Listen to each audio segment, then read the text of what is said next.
Telugu Desam party జనసేనల సాన్నిహిత్యం 15 సంవత్సరాలు ఖచ్చితంగా ఉంటుంది. తెలుగుదేశం అంటే పవన్ కళ్యాణ్ విభేదించింది కేవలం 2018-19 మధ్యలో ఒక 6 నెలలు మాత్రమే. ప్రతి జనసేన కార్యకర్త, ప్రతి పవన్ కళ్యాణ్ అభిమాని గుర్తుపెట్టుకోవాల్సిన అంశం.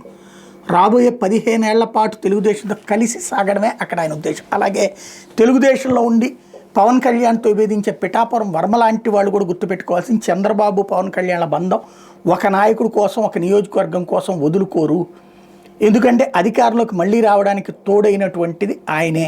కాబట్టి ఒక నియోజకవర్గంలో ఒక వర్మ కోసం వదులుకోరు. ఇది గుర్తుపెట్టుకోవాల్సినటువంటి అంశం. ఎందుకంటే ఇవాళ తెలుగుదేశం ఆవిర్భావ దినోత్సవానికి సంబంధించి ఇది పవన్ కళ్యాణ్ గారు పెట్టిన ట్వీట్. చంద్రబాబు గారు, లోకేష్ గారి కంటే కూడా ఇక్కడ పవన్ కళ్యాణ్ గారు చాలా హృదయంగా పెట్టుకొచ్చిన పోస్టు. 1982లో ఉమ్మడి ఆంధ్రప్రదేశ్ రాష్ట్రంలో ప్రత్యామ్నాయ రాజకీయ వేదికగా ప్రజల గొంతుగా తెలుగుదేశం వ్యవస్థాపకులు మాజీ ముఖ్యమంత్రి శ్రీ నందమూరి కీర్తిశేషులు శ్రీ నందమూరి తారక రామారావు గారు స్థాపించి తెలుగుదేశం పార్టీ 42వ ఏళ్ల ప్రస్థానం పూర్తి చేసుకుని 43వ సంవత్సరంలోకి అడుగుపెట్టడం ఆనందంగా ఉంది. నాటి నుండి నేటి వరకు ఎన్నో విప్లవాత్మక మార్పులకు శ్రీకారం చుడుతూ జాతీయ రాజకీయాల్లో కీలక శక్తిగా ఎదిగి ప్రజల పక్షాన్ని నిలిచింది.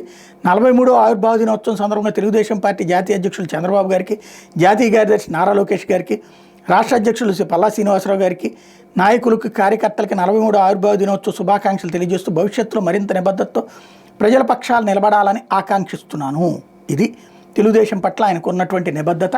అది గుర్తుపెట్టుకుని ఆయన్ని విమర్శించడమో లేకపోతే ఆయన దెబ్బతీయాలనుకోవడమో మానేయడం కరెక్ట్.